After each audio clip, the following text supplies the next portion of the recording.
Now look at the next verse, because verse 10 is fascinating how God does this. Because only God, see, David asked for help starting in verse 10.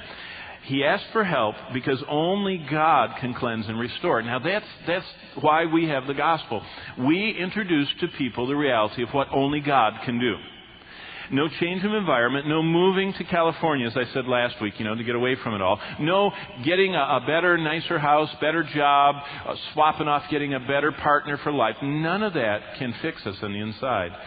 David found that out in the tragedy he went through. And he says, only you, God, can cleanse and restore me. Verse 10, here's what he says. Create. Now just stop on that word create. That is the word, create. That's the exact word used only for God. How He can make something and bring it into existence from nothing that's never existed. Create, verse 10 of Psalm 51. In me a clean heart. There's not one there. You and you alone can do this. I'm asking you to do this, God. Create in me a clean heart, O God, and renew a steadfast spirit within me. This word create speaks of what only God can do by His gracious power. But when David was saying this, it's so tempting to think that God's forgiving grace, wonderful as it is, permits or even encourages us to go on sinning. The church has dealt with that too. People say, in fact, in our Bible study this week, one of our men, actually two of them, go out to one of the districts here in Tulsa and they preach the gospel in front of the bars.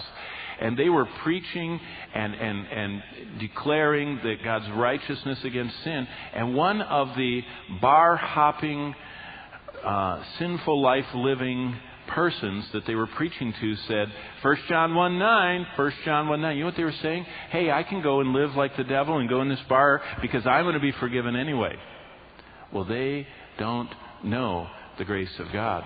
Because the grace of God that bringeth salvation teaches us that if you have been brought salvation, you deny ungodliness. And anybody that walks into the bar saying 1 John 1:9 doesn't really understand God's grace. Because God's grace, His forgiving grace, wonderful as it is, neither permits or encourages us to go on sinning. In fact, Romans 6:1 says, shall we go on sinning so grace can increase? And Paul says, me genata, by no means. We who have died to sin can live no longer in it. Romans 6:1 and 2. For just a moment, I want to show you something. Don't lose Psalm 51, but go to John 8. Keep your finger there. We're going to be right back. I'm going to put a marker in. But look at John 8, because I want to show you the delicate balance between God's gracious forgiveness and the call to turn from sin. The ending of the story of Jesus and the woman trapped in adultery is John 8:11. Christ's concluding words are so important and often overlooked. That's why I want you to turn there. I'm not just going to read this to you. I want you to see it. Jesus, having forgiven this woman, look what He says in verse 11. He says to her, go now and sin no more. Literally, leave your life of sin. I want you to analyze that with me.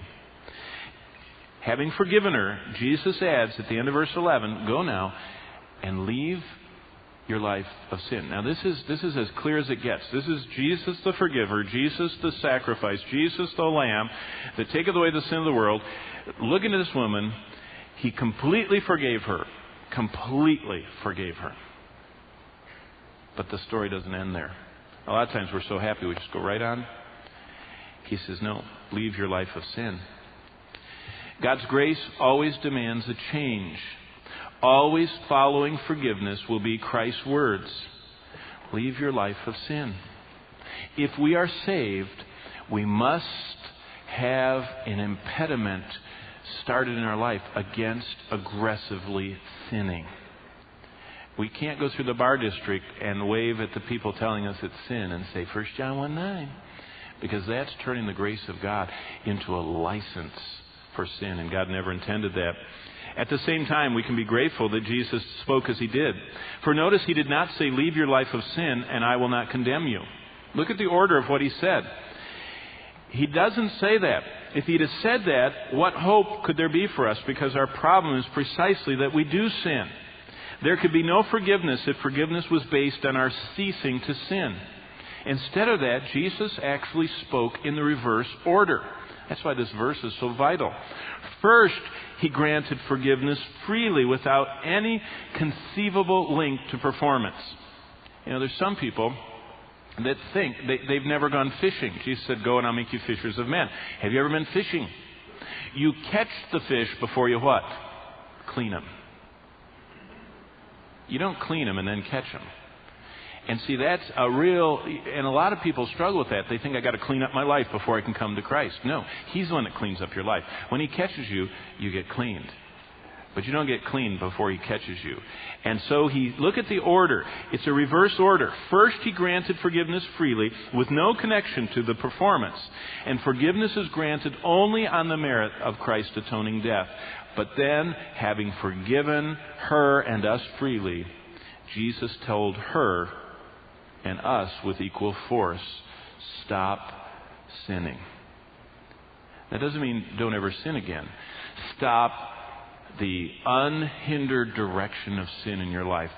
Want, as David said, to be purged and for a new heart to be created, a heart that doesn't long and hunger and seek after sin. That's the only evidence of salvation that you can truly see Jesus giving this woman. He says, I don't condemn you. I've completely forgave you. I command you to stop your life of sin. Of course, if He tells us to do something, He'll give us the strength to do it. Turn to two of my favorite verses in Hebrews. I'm just going to read them. Keep going to the right. Hebrews 9:14. Because the wonderful power of new beginnings through Christ's blood applied to our hearts is right here stated in the Scripture. Hebrews 9:14, how much more shall the blood of Christ, who through the eternal Spirit offered Himself without spot to God, that is the powerful atoning sacrifice of Christ, purge your conscience, Hebrews 9:14, from dead works to serve the living God. You notice that He catches us, He cleans us, He enables us by His grace to serve the living God. Now, if you're in 9:14, turn over to 10:22, Hebrews 10 and verse 22. I'll have to confess, I always say this whenever I get near these. When I was in my 5th year of graduate school working on my comprehensives for PhD work, they had this horrible test we had to take. You had to be able to, they'd throw a Greek Testament in front of you, and you had to, in front of the faculty, translate any verse they said. And you had to do it with it was an unmarked, they'd just throw a Greek text in front of you, and it was called your comprehensive Greek exam. Oh, I was so nervous about that. And my slot was coming up, and I had 4 months to it. And so I asked the head of the doctoral thing, I said, do you know what part of the Greek Testament? He says, oh, yeah. He says, we've already slotted you for the book of Hebrews. I said, really? Thank you for telling me. I counted up the verses. There were only 303. I only had to learn 10 a day. So, boom, I learned the whole book of Hebrews. It was amazing. I got the highest score in Greek anybody ever had gotten.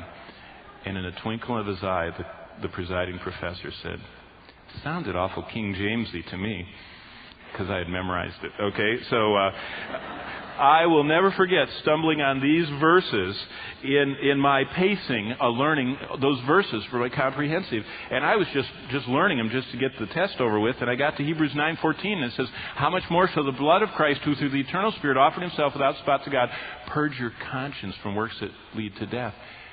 And in that instant, I stopped in my graduate hall apartment, and I thought, that means God can open the file cabinets of my mind and all the things that I wish I had never seen, wish I had never done, wish I'd never heard, wish I'd never been near. You mean He can actually open that and clean it out? And I remember meditating on this verse, and that's exactly what it says. He will purge. And then look at 10:22, I ask you to turn to. Because He purges us and opens the file cabinets of our mind and cleanses out all the areas of our life that we lay open to Him. That's why you shouldn't hold back anything. Because, if you leave anything hidden away, it starts to get stinky and starts to fester. You should lay open and let Him cleanse every part of your mind. But 10:22 says, let us draw near with a true heart. That means wide open, one that's completely toward Him, in full assurance of faith, believing in His power. having our hearts sprinkled from an evil conscience. The devil cannot come in and condemn and point and say, you who say not to murder, why do you have that hateful thought? You who say not to lust, why do you have that lustful thought? We should have our hearts sprinkled from an evil conscience, our bodies washed with pure water, and we can draw near to God. Back to Psalm 51, because that's what David wanted in verse 10. He says, God, verse 10 of Psalm 51, create in me what only you can do. Give me a new beginning. Give me a new heart. Purge me from my sin. Cleanse me. Remember we saw that last time. Purge with hyssop. And we talked about hyssop in the Old Testament. He says, only you can do that. And that's what I want, God. I want you to give me a new beginning. I want you to create. I can't do it. I can't turn over enough leaves. I can't do enough resolves. I can't try any harder. I'm not going to try. You are the one that has to create a new heart. And God does. And God's grace that gives us a new heart, as Jesus said to the woman taken in adultery, He said to the man taken in adultery, David, I don't condemn you, but leave your life of sin. That's the byproduct of what only God could give him, a new beginning.